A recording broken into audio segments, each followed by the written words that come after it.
अध्याय 15 नारदीय कीर्तन पद्धति। श्री चोलकर की शक्कर रहित चाय 2 छिपकलियाँ। पाठकों को स्मरण होगा कि छठे अध्याय के अनुसार शिरडी में रामनवमी उत्सव मनाया जाता था।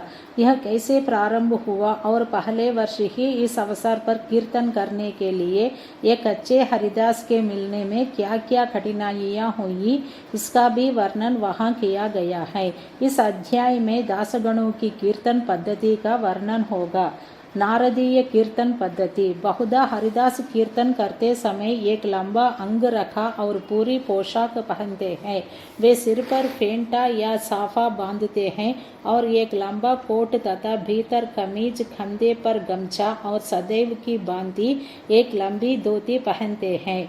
एक बार गांव में कीर्तन के लिए जाते हुए दासगणों भी उपर्युक्त रीति से सज धज कर बाबा को प्रणाम करने पहुँचे। बाबा उन्हें देखते ही कहने लगे, अच्छा दूल्हा राजा, इस प्रकार भंटन कर कहाँ जा रहे हो? उत्तर मिला कि कीर्तन के लिए। बाबा ने पूछा कि कोट, गमछा और फेंटे, इन सब की आवश्यकता ही क्या है? इनको अभी मेरे सामने ही उतारो। इस शरीर पर इन्हें धारण करने की कोई आवश्यकता नहीं है। दासगणों ने इन वस्त्रों को कभी नहीं पहना। वे सदैव कमर से ऊपर अंग खुले रखकर हाथ में करताल और गले में हार पहन कर ही कीर्तन करते थे। यह पद्धति यद्यपि हरिदासों द्वारा अपनाई गई पद्धति के अनुरूप नहीं है, परंतु फिर भी शुद्ध तथा पवित्र है। कीर्तन पद्धति के जन्मदाता नारद मुनि कटी से ऊपर सिर एक कोई वस्त्र धारण नहीं करते थे। वे एक हाथ में वीणा लेकर हरि कीर्तन करते हुए त्रिलोक में घूमते थे। श्री चोलकर की शक्कर रहित चाय। बाबा की कीर्ति पूना और अहमदनगर जिलों में फैल चुकी थी, परंतु श्री नाना साहेब चांदोरकर के व्यक्तिगत वार्तालाप तथा दासगणों के मधुर कीर्तन द्वारा बाबा की कीर्ति कोंकण, बम्बई प्रांत में भी फैल गई। इसका श्रेय केवल श्री दासगणों को ही है। उन्होंने अपने सुंदर प्राकृतिक कीर्तन से बाबा को घर घर पहुंचा दिया। श्रोताओं की रुचि प्रायः भिन्न भिन्न प्रकार की होती है।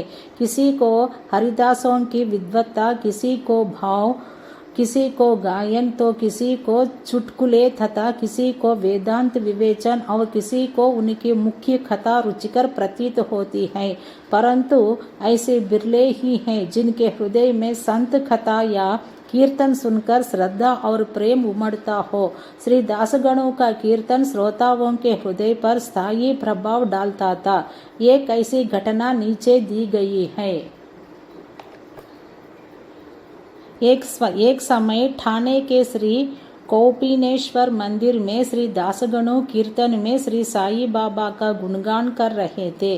श्रोताओं में एक चोलकर नामक व्यक्ति, जो ठाणे के दीवानी न्यायालय में एक अस्थायी कर्मचारी था, भी वहां उपस्थित था। दासगणों का कीर्तन सुनकर वह बहुत प्रभावित हुआ और मन ही मन बाबा को नमन कर प्रार्थना करने लगा कि हे बाबा, मैं एक निर्धन व्यक्ति हूँ और अपने कुटुंब का भरण पोषण भी भली भांति करने में असमर्थ हूँ। यदि मैं आपकी कृपा से विभागीय परीक्षा में उत्तीर्ण हो गया तो आपके श्री चरणों में उपस्थित होकर आपके निमित्त मिश्री का प्रसाद बांटूंगा। भागी ने पलटा खाया और चोलकर परीक्षा में उत्तीर्ण हो गया। उसकी नौकरी भी स्थायी हो गई। अब केवल संकल्प ही शेष रहा। शुभस्य शीघ्रम। श्री चोलकर निर्धन हो तो ही श्री चोलकर निर्धन हो था ही और उसका कुटुंब भी बड़ा था, अतः वह शिरडी यात्रा के लिए मार्ग व्यय जुटाने में असमर्थ हुआ। ठाणे जिले में एक कहावत प्रचलित है कि नाणे घाट व सह्याद्री पर्वत श्रेणियां कोई भी सरलता पूर्वक पार कर सकता है, परंतु गरीब को उम्बरे घाट गृह चक्कर पार करना बड़ा ही कठिन होता है। श्री चोलकर अपना संकल्प शीघ्रातिशीघ्र पूरा करने के लिए उत्सुक थे। उसने मितव्ययी बनकर अपना खर्च घटाकर पैसा बचाने का निश्चय किया। इस कारण उन्होंने बिना शक्कर की चाय पीना प्रारंभ किया और इस तरह कुछ द्रव्य एकत्रित कर वह शिरडी पहुंचा। उन्होंने बाबा का दर्शन कर उनके चरणों पर गिरकर नारियल भेंट किया तथा अपने संकल्पानुसार श्रद्धा से मिश्री वितरित की और बाबा से बोला कि आपके दर्शन से मेरे हृदय को अत्यंत प्रसन्नता हुई है। मेरी समस्त इच्छाएं तो आपकी कृपा दृष्टि से उसी दिन पूर्ण हो चुकी थी। मस्जिद में श्री चोलकर का आतिथ्य करने वाले श्री बापू साहेब जोग भी वहीं उपस्थित थे। जब वे दोनों वहां से जाने लगे तो बाबा जोग से इस प्रकार कहने लगे कि अपने अतिथि को चाय के प्याले में अच्छी तरह शक्कर मिलाकर देना। इस अर्थपूर्ण शब्दों को सुनकर श्री चोलकर का हृदय भर आया और उसे बड़ा आश्चर्य हुआ। उनके नेत्रों से अश्रुधाराएं प्रवाहित होने लगी और वे प्रेम से विह्वल होकर श्री चरणों पर गिर पड़े। श्री जोग को अधिक शक्कर सहित चाय के प्याले अतिथि को दे श्री जोग को अधिक शक्कर सहित चाय के प्याले अतिथि को दो। यह विचित्र आज्ञा सुनकर बड़ा कौतूहल हो रहा था कि यथार्थ में इसका अर्थ क्या है। बाबा ने उन्हें संकेत किया था कि वे शक्कर छोड़ने के गुप्त निश्चय से भली भांति परिचित है। बाबा का यह कथन था कि यदि तुम श्रद्धापूर्वक मेरे सामने हाथ फैलाओगे तो मैं सदैव तुम्हारे साथ रहूँगा। यद्यपि मैं शरीर से यहाँ हूँ परंतु मुझे 7 समुद्रों के पार भी घटित होने वाली घटनाओं का ज्ञान है। मैं तुम्हारे हृदय में विराजित तुम्हारे अंतरस्थ ही हूँ, जिसका तुम्हारे तथा समस्त प्राणियों के हृदय में वास है। उसकी ही पूजा करो। धन्य और सौभाग्यशाली वही है जो मेरे सर्वव्यापी स्वरूप से परिचित है। बाबा ने श्री चोलकर को कितनी सुंदर तथा महत्वपूर्ण शिक्षा प्रदान की। 2 छिपकलियाँ का मिलन। अब हम 2 छोटी छिपकलियों की कथा के साथ ही यह अध्याय समाप्त करेंगे। एक बार बाबा मस्जिद में बैठे थे कि उसी समय एक छिपकली चिक करने लगी। कौतूहलवश एक भक्त ने बाबा से पूछा कि छिपकली के चिकाने का क्या कोई विशेष अर्थ है, यह शुभ है या अशुभ। बाबा ने कहा कि इस छिपकली की बहन आज औरंगाबाद से यहाँ आने वाली है, इसलिए यह प्रसन्नता से फूले नहीं समा रही है। वह भक्त बाबा के शब्दों का अर्थ न समझ सका, इसलिए वह चुपचाप वहीं बैठा रहा।